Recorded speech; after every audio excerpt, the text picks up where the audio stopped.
New Earnestly NBA show here on the Earnestly podcast. I'm your host, Ernest.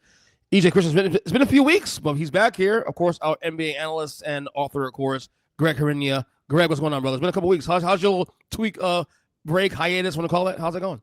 It was good. I was in San Diego, so the weather was nice, so I couldn't complain. Granted, right now in New Jersey, the weather's also nice, so I also currently can't complain. But define nice and Jersey. Right now it's 75 and sunny. So really, so yeah. I guess you guys are out of the woods now with the winter. I don't know if we're out of the woods yet, but the next 2 or 3 days we should be out of the woods. But San Diego, each day it was 7, but it gets cool there at night. So yeah, and here in South Florida it's been really rainy, but weather is warming up now. Finally, we had a pretty cold summer for our standards, of course. But yeah. She's we're now back into I mean, it's been very sunny for the most part when it's nice outside. Mm-hmm. But it's a nice little crispy wind. Nice little wind. Not too humid just yet. Mm-hmm. Now, summertime comes around, different story. So if you see me melted on the street, you know why. Yeah. So, well, I like the heat, so you won't get. Do you really? Yeah, not the basketball team, just the weather. No, I'm saying, I mean, in terms of like humidity and stuff. Well, not necessarily the humidity, but I mean, if it were 105 and not humid, I'd take that every day. Well, that's different. There's the difference between California, Arizona heat versus Florida heat. 80 and humid could feel like you could 120, 212. Yeah. I mean, I get to all the NBA stuff. Really, honestly, the NBA season has been very, very static and very, quite frankly, nothing's really changed much in the last couple of weeks. Yeah. But I do want to ask you real quick, because we are in the middle of March Madness. Final Four is coming up this weekend. How's your bracket looking? I mean, probably like most other people's. I mean, I had Arizona winning. So, I mean, if you had Arizona or Michigan, which I feel like most people had. I got Michigan to win the whole thing. Yeah. So, I mean, you're still okay. I mean, I can't imagine many people had Illinois. I mean, I had Illinois winning, I don't know, a game or two. But, like, I watched them basically get pushed around by Wisconsin in the Big Ten finals. So I'm like, I can't really take them seriously as like a title contender. So I was surprised to see them get as far as they did. But I like watching Illinois because Keaton Wagler is, going to be a top 10 pick. So, you know me, I like watching the teams that have potential NBA players on them. So, and then Duke, obviously, that was a surprise. I mean, we could spend a whole podcast talking about, the last. That was a crazy finish too. I mean, I don't think John Shire is a good coach, personally. I don't think he had them ready at all for the way that the end of that game was going. When you saw Dan Hurley on the sideline, like he was communicating everything. Like you saw him basically saying, we want to foul Sarr, we want to foul, he was saying Patrick for the center and Ngamba. And I think that was part of the problem. Like after he missed the first free throw, they needed more shooters in there. And then also because you're relying on a lot of freshmen, they weren't necessarily ready for, okay, so you beat the first press break, you can basically just hang on to the ball at that point, and they're either going to foul you, or even if they trap you and they're not fouling you, you can take a timeout and then do it all over again, So, I mean, I think both teams had a timeout left at that point in time. I know Duke had one. So, I mean, right. I just don't think that you can look back on it and say, oh, the guys were wide open. He was trying to make the right play. And it's like, yeah, but there wasn't a minute left in the game. There was like 8 seconds left. Just hold the ball. Yeah, hold exactly. The ball. They have to foul you. Yeah, and also Duke collapsed last year against Houston. So, I mean, like John Shire is developing a rep now of not coaching well in big games. So, and they was so shell shocked too. Also, Greg, that the kid that hit the winning 3-point shot at the end of the game, the guy that defended him didn't even challenge a shot. Did you notice that? They didn't even put a hand up, nothing. Yeah, although, I mean, to be fair, I never, even with all those mistakes, I wouldn't have expected that kid to hit like a 38-footer, from Yeah, but just put a hand up. I mean, put something. Yeah, true, They might have been true. shell shocked. Yeah, you tip your cap to him for making that shot, but Absolutely. my argument would be like they shouldn't have even been in position to like get a turnover there, especially once they got the ball to Caden Boozer. I thought the game's got to end like right there, where he just eats the ball and either takes a foul or they take a timeout. Like he's a guy you'd want on the line. So if they're not going to foul him with 5 seconds left, then take a timeout and do it all over again. Definitely a boneheaded Yeah, sequence my Duke. concern is when Dame Sarr had the ball initially, because I'm like, they're going to foul him and he's not going to make the free throw, and then UConn's going to get the ball with 6 or 7 seconds left and have a chance to tie or win it.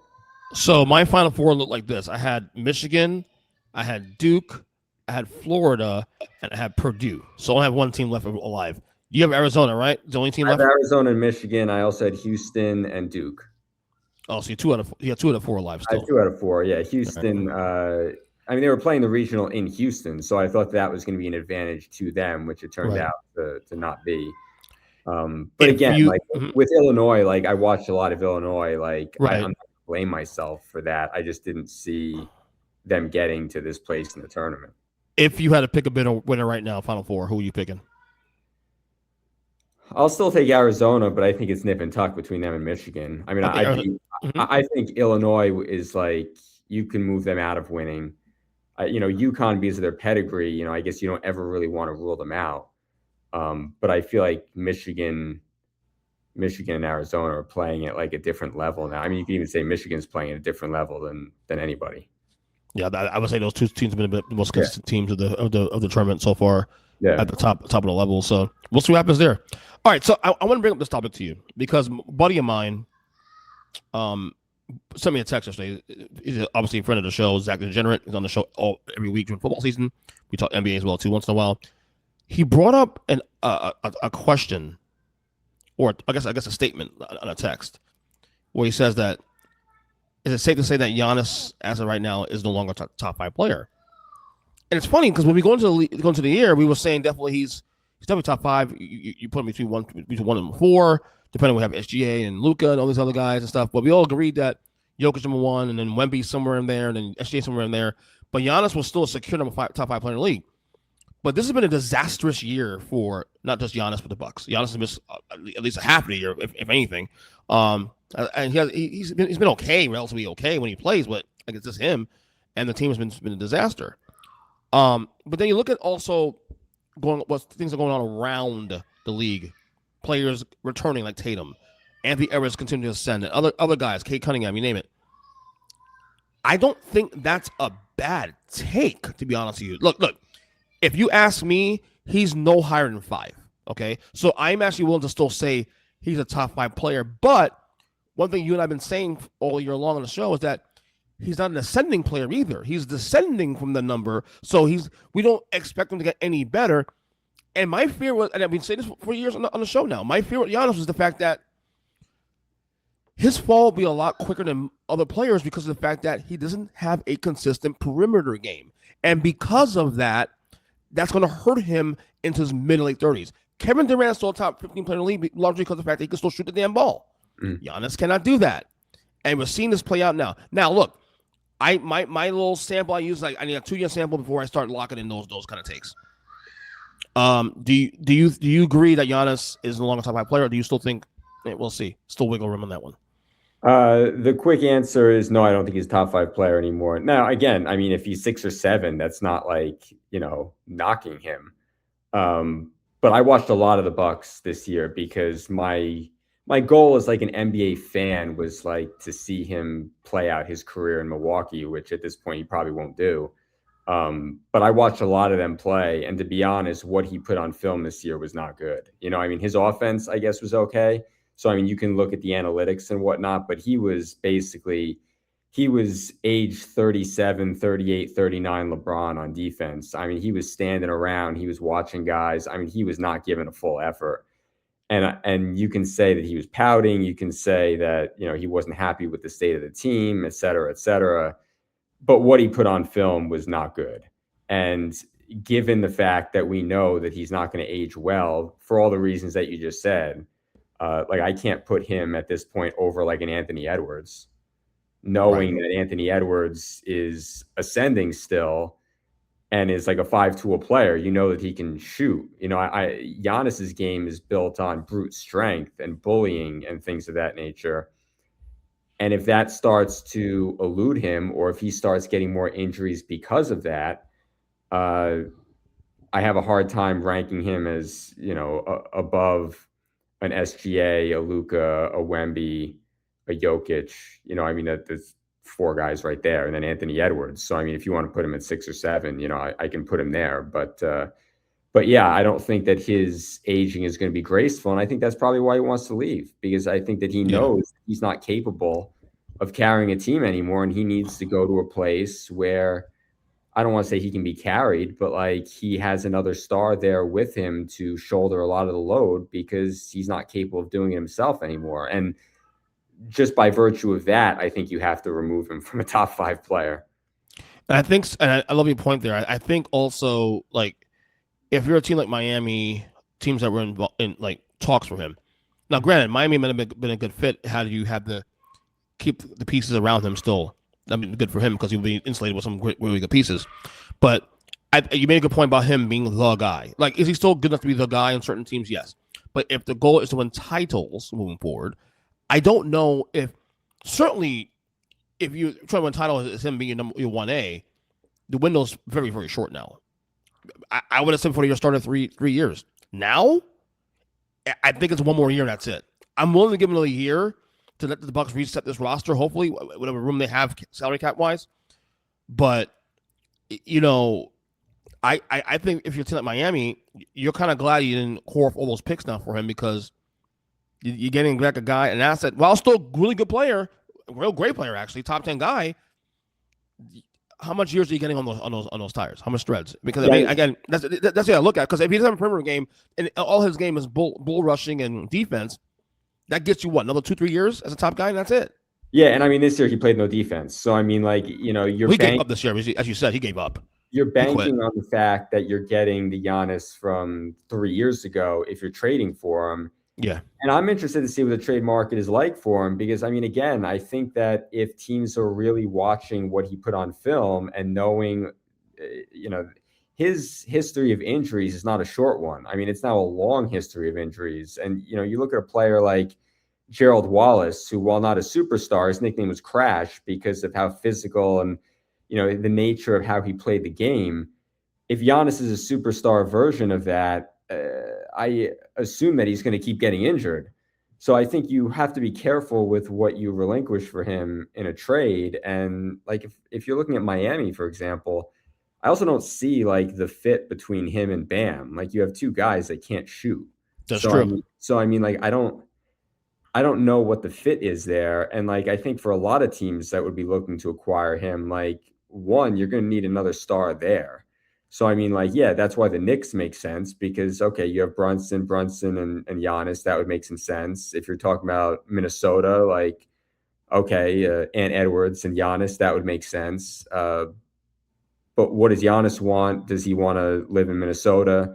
Does he want to go to Golden State? You know, I mean, like, those are all questions that we don't really know the answer to. And then also, what are the Bucks willing to sacrifice in terms of assets to try and build on the team they have now? I mean, would they be better served just cutting the cord and trying to sell to the highest bidder and trying to accumulate assets? Because, I mean, let's say they get like the 9th pick in the draft, and that turns out to be a Keaton Wagler, a guy that we were just mentioning. Like, would they be better off having Wagler and Ryan Rollins playing next to each other and then accumulating a whole bunch of other picks, as opposed to selling that pick, selling the other 2 picks? And, you know, to be honest, I'm not even sure what players are going to be available this summer. Maybe a lot of that will be dictated by how the playoffs go. Like, I mean, if Cleveland gets knocked out in the first round, could you see Cleveland saying, we'll give you Mobley for Giannis, and we're going to take one final swing at it, knowing that if that doesn't work, then Donovan Mitchell's going to leave, Harden's going to leave, and then you just break it down from there.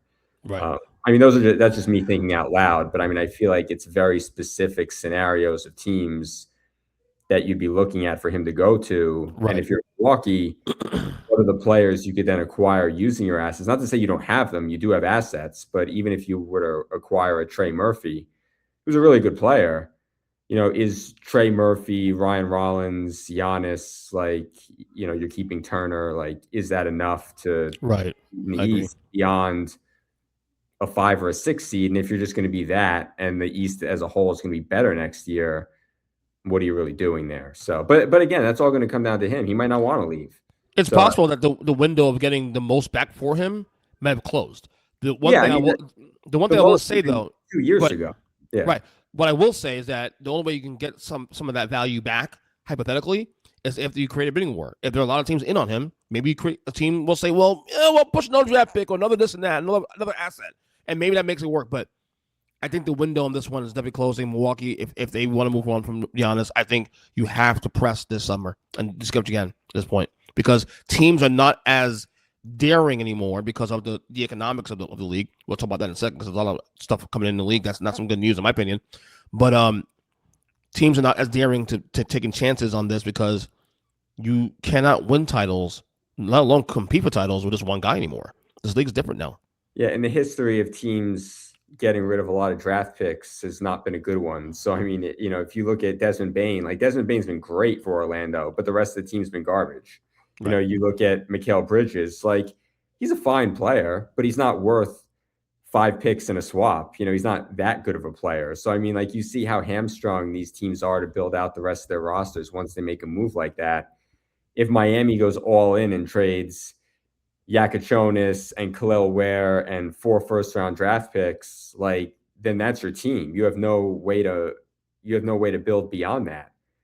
And now you're looking at a future where if he gets hurt and now you have no depth, no picks to trade, and just bam, you're in the same situation you are now, where you're a playing team. So, I mean, like those are all things that teams looking at him are going to have to factor in. Right. Absolutely.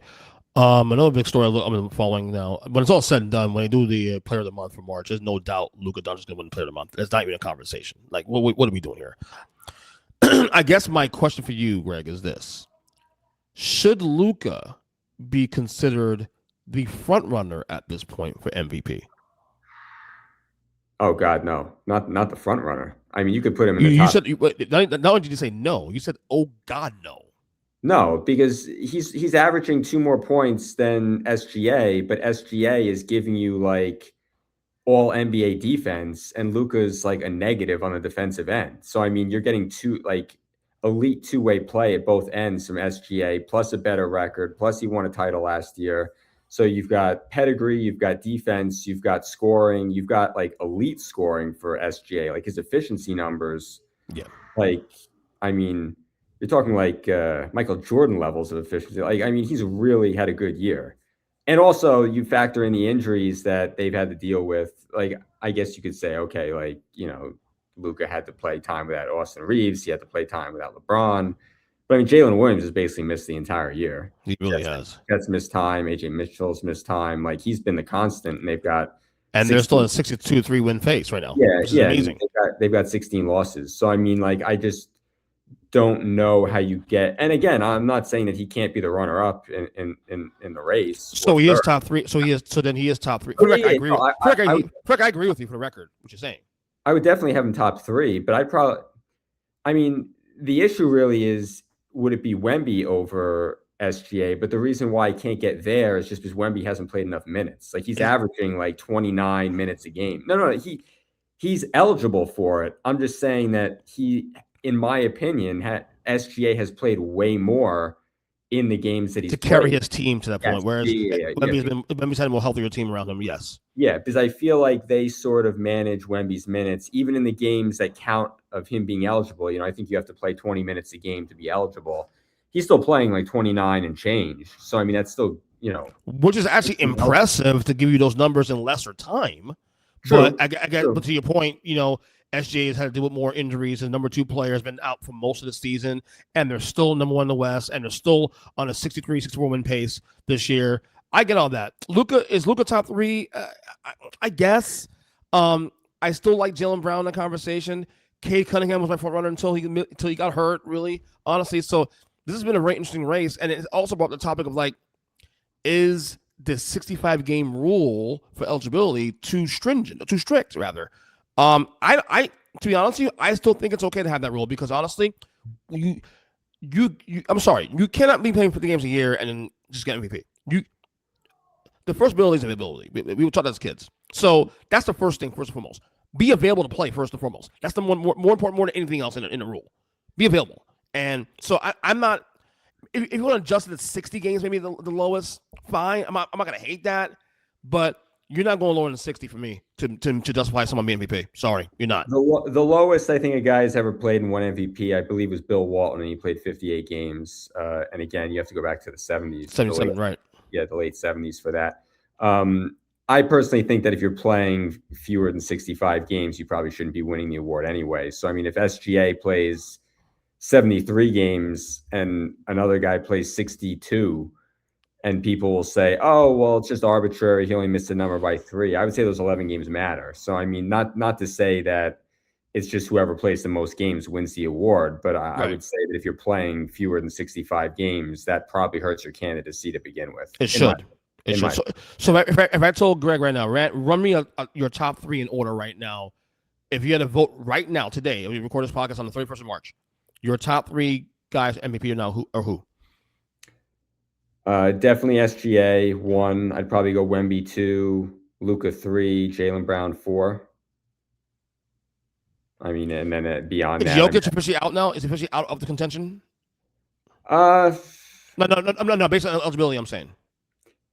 No. I think he's still eligible, but I would say that since he came back, he's tailed off, definitely. Denver's struggles as a team, his turnovers. I don't think he hasn't elevated since he came back. If anything, they've sort of struggled since he came back. So, I mean, I don't look at him doing. I look at what Jaylen Brown did as being more impactful just this given season.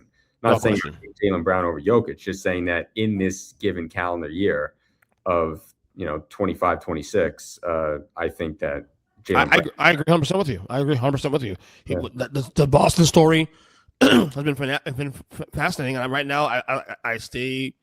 I said this 2 weeks ago when we last recorded here. I'll say it again now. I think they are, in my opinion, the favorites to win the East. Yeah, in my opinion. I think most people would agree with that. Because I think that there are so many holes with the teams around them. Without question. I was telling you before the podcast, I was watching some of Cleveland and Utah last night, and and Cleveland was having some trouble with a team that was trying to lose the game. So I mean, to me, that is they're a weird team anyway. They're such a weird team anyway. Now, I know that the games that Jared Allen has played, they have looked like a different team. But I mean, I don't know that you can just count on him to be the panacea for your pain at that point in time. I mean, I will say though, they did get Max Strus back. We did say that could be something that can help. And he's played well since he came back. There you go. So I'm not going to rule him out just yet. I think the Harden thing's been relatively decent. Strus is back now. They're whole again, pretty much. I think some of the playoffs. They're dangerous. Yeah, I mean, I'd still probably put them, even after all that said, I'd still probably put them at 2 after Boston, just because I feel like on paper. Like I'm that high? Cool. Well, yeah, because I mean, I'm just going based on paper. Like I feel like Detroit. I don't know if Kate's even going to be healthy for the playoffs. So, well, let's look at it right now. That's the next topic. I'm glad I said that. Eastern Conference stands right now through March 30th. This morning, rather. So right now, I'm talking about winning the East. So I'm only looking at. I get that. So right now, the East right now is actually Detroit 1, Boston 2. Detroit's going to win the East. I think. Yeah. And I'm giving this much credit. Detroit, they played okay without Kate. Yeah. So they've sustained, that number 1 seed. I just don't know if they can do that in the playoffs when it's 7-game series and all that stuff. And to your point, the lack of shooting they have. Because whereas ugly head when they play Boston in 7-game series, who can shoot the ball with relative ease. So Detroit 1, Boston 2, New York at 3, Cleveland currently at 4, 5 is Toronto, 6 is Atlanta. Last time we came here, Atlanta wasn't playing. Now they're virtually a snug playoff team in the Eastern Conference. Your thoughts on the 6 teams so far in the playoffs? Yeah, I mean, Atlanta still has room that they can move. I mean, they can still go down. So, I mean, I of those teams, I would say Charlotte, Miami, and Orlando are pretty much locked in to the play-in just based on how they've played and what their records already are. Like, I mean, Miami would have to make up 4 games in the last 6 or 7. I just don't see that happening. So that Indiana loss really was the worst a couple nights ago. But then they come back and win. Then they come back and win the next game. So I mean, go figure. Make it make sense. Make it make sense, please. But I mean, like Philadelphia is the most dangerous team after the top 4, just because this is probably like the first time they've ever been healthy. So maybe Paul George being gone for 25 games and Embiid missing that time with the oblique and all that. Could this be the one time we ever get to see them healthy going into a series? Everyone's back now?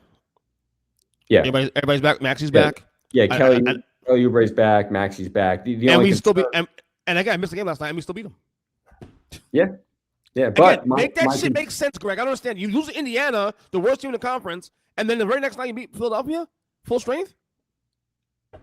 Yeah, but I mean, my concern for Philly though is that as it stands now, they play Boston in the first round, and I don't think they're beating Boston, so no matter how healthy they are. So I mean, like, you know, that's I think it's important for them to move past Atlanta, you know, if they can. Yeah. I'd rather play the Knicks in the first round than play the Celtics if I'm Philly. So this is the first time in many years. Well, first, can I say this real quick? I want to mention to you a couple weeks ago. I'm impressed that the East 1 through 10 all winning records. That's very impressive, actually. Yeah, all winning records, and it probably end the year winning records too. Also, that includes Charlotte as well. I mean, obviously, you got really bad teams on the bottom end of that makes it possible. But the fact that you got 10 teams in the Eastern Conference, not even during the Jordan years, you got that. Yeah, I mean, I think you look at those bottom 3 teams. I mean, none of them might. You know, I mean, you're talking about 20 at the high end of what they're going to crack. I mean, that's a pretty low number. So I mean, the bottom 3 teams are all losing 60 or more games. That's probably why the rest of the conference looks like it does, because they've beaten up on some bad teams. And even when you go out west, I mean, same thing. You still have Sacramento. Utah's a team that was trying to lose after the first couple of weeks. So, and then Milwaukee, Chicago, they pulled the ripcord just late. So Chicago should have been tanking from the start. Yep. But remember, we were talking about them starting the year like 5-0, 6-1. Fun times, right? It's fun times. Yeah, and then they just decided to tank way too late. So, is it possible? Look, I'll never say they're better than the West because you have the 2 teams that are frames win the whole thing.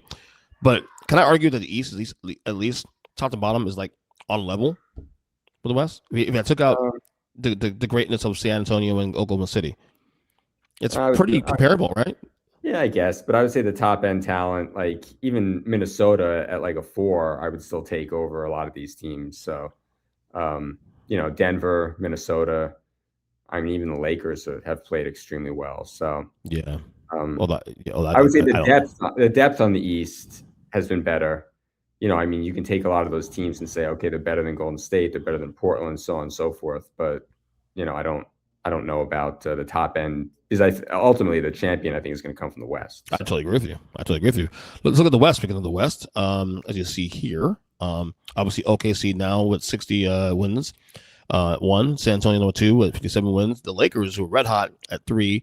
4 is obviously the Nuggets. 5 the Timberwolves. 6 the Rockets. So that little softy 3 through 6 is still relative. Well, I'll say Houston's fairly locked into like the 5-6 section of that for the most part. I think that the Lakers are going to fight like hell to keep that 3 seed, so they better. So they can face the Rockets. Every team wants to face the Rockets in the first round because I don't think the Rockets are getting out of the first round. So I mean, and Bill Simmons brought up a great point. It's like when they came back from All-Star break and the KD burner stuff, they just have not been the same team since all that happened. So I mean, like they have not looked like a team that's ready to go on a run in the playoffs. Now, again, everyone starts 0-0. I guess anything can happen, but I'd much rather be playing them than playing the Timberwolves or Denver, both of whom could go to the Western Conference Finals. I wouldn't want to be playing them in the first round. So you're taking LA or Houston in the first round if they play? Yeah. Wow. We're there. Interesting. I wouldn't have thought that a couple weeks ago, but now I'm kind of.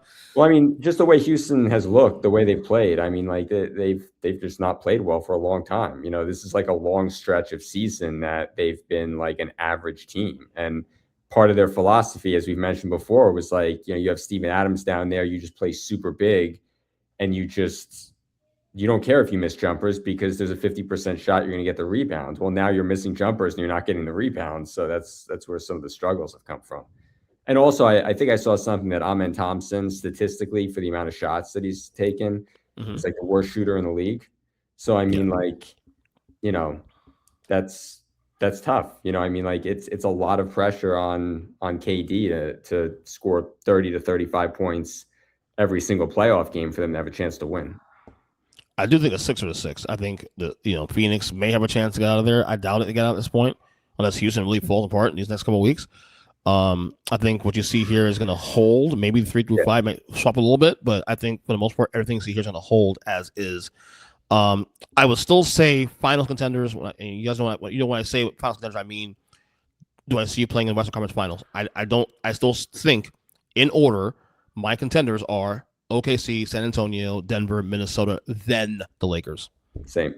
Yeah, same. So Houston, again, if they're healthier, Steve Adams, maybe Van Vliet there, maybe I feel different about them. Maybe next year it'll be a bit different, but Houston a little bit of a disappointment though, in my opinion. But agreed. Yeah. That is what it is when it comes to the Western Conference. Obviously the playing situation is the same thing. Nothing. This is what it is. Like the East, the 4 teams are going to be there, obviously. So. Before we get you out of here, there was a report last week that came up about the salary cap is projected to decrease by decrease or reducted by $1 million starting next season. Now, when I see that, the first thought on my mind is, so maybe the consumers are finally pushing back on a bad product, because obviously the salary cap is obviously determined by revenue, by merchandise, by TV, all this stuff, and it's no secret now. And you and I are diehards, and even we complain about the product now that the players don't care enough. It's just aesthetically that the game should be, and people don't enjoy that. Tanking, players not taking this thing seriously, and load management, and all these things we've complained about for years. I feel like we're starting to see actual numbers that suggest that the general public is this kind of out on the NBA these days now. So I don't know if you saw that report last week. What are your thoughts on that? I mean, I guess I didn't think too deeply into it. I mean, I don't think you're wrong. This is certainly the right time of year to be making that argument, because historically the last month of the season has always been a slog in the NBA, even when the product was outstanding, because the teams that aren't going to the playoffs are typically shutting down their guys, even if there aren't lottery implications, just because they don't want them to get hurt before next season. So they don't want a guy blowing out his knee at that stage of the game. It's just that this has been such an extended run for the NBA this year with the tanking. But to be fair, like, I was watching that Utah game last night. Half their team's not playing, and that arena is still full. So, I mean, like, I don't know that the fans of the teams that are tanking are against the tanking. Well, what else they're doing? What else do you do in Utah, bro? Yeah, but I mean, like, but the Nets, the Wizards, Sacramento. I mean, Sacramento's in California. You can find something else to do. So, I mean, I think the fan base push cows. Yeah. Sorry, I had to say it. But I mean, I think the fans of those teams want them tanking because they want to have DeBonce on the team next year, Darren Peterson or whomever, and that's the quickest. I mean, look at San Antonio. Their team has been built through the draft. Wemby at 1, Castle at 4, Harper at 2. I mean, there's 10 years of your franchise going forward. So, I mean, that's what other teams are looking to do. And, I don't know if the tanking is so much a fan thing, but more so like a league. Silver looks at it as a perception thing, even though the issue is probably greater than that. I mean, the competition issues, I feel like have always been there, especially at this time of year. So, well, they're saying that the main factor of this, the primary factor of this, is a reduction in local media revenue. So many teams have been hit by the struggles of regional sports networks, specifically with FanDuel Sports Network, formerly Bally Sports, who are going to cease many operations after the end of the season. Mm-hmm. So, but again, that falls into the same situation of like, people just don't care in a local setting about the product. Therefore, less money coming in, which means it's going to affect certain areas of the BRI. Well, put that blame on Adam Silver. It was prior to the year. He said that we're a highlight league, which basically means that people are only watching highlights. They're not actually watching the full games. So To be fair, to be fair to him though, he isn't wrong either. He probably should have said it, which is dumb. No, he's not wrong he's either. Not wrong, but his job is to make as much money for the league as possible, which is why things like the Kawhi aspiration scandal get swept under the rug, because that looks bad for the league. So stuff like that isn't highlighted by the ESPNs of the world and whatnot. Anything that makes the league look bad is not going to be a highlight. The guys that get caught up in gambling are not going to be the main guys. They're going to be Terry Rozier and Jonte Porter. They're not going to go out and find, an all-star that's been talking to his buddy about gambling. So, his job is to make money for the league and have like a good image for the league.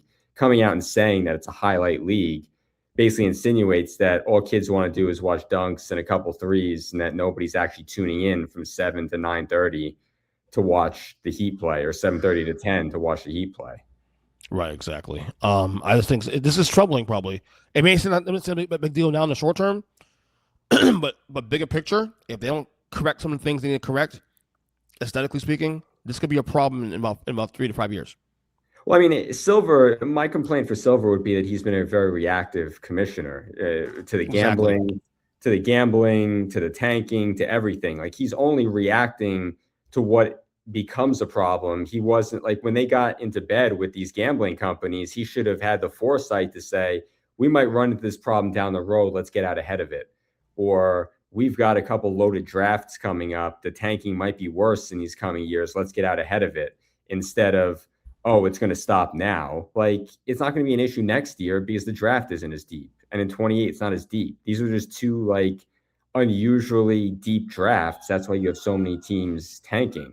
So I don't really know that you need an overhaul. And to be honest, any of the measures that they put forward, you're going to need the board of governors to approve those anyway, and they might not approve them. So, that's something. You can go to a vote, and you're probably going to have a lot of teams that vote it down. So, we'll see how that goes. But right, I feel like he's late a lot of those things. Right. Anyway, follow Greg on X at Hrinya NBA. That's GHRINYA NBA, of course. I am on X as well, too, on ESPN7. Once again, Earnestly Speaking NBA show, of course. Every week we try to do, which now we're getting close to the NBA playoffs, man. So you'll be seeing a lot of rough faces here on the network. So, Greg, good job as always, man. Welcome back. Thanks. See you soon. You got it.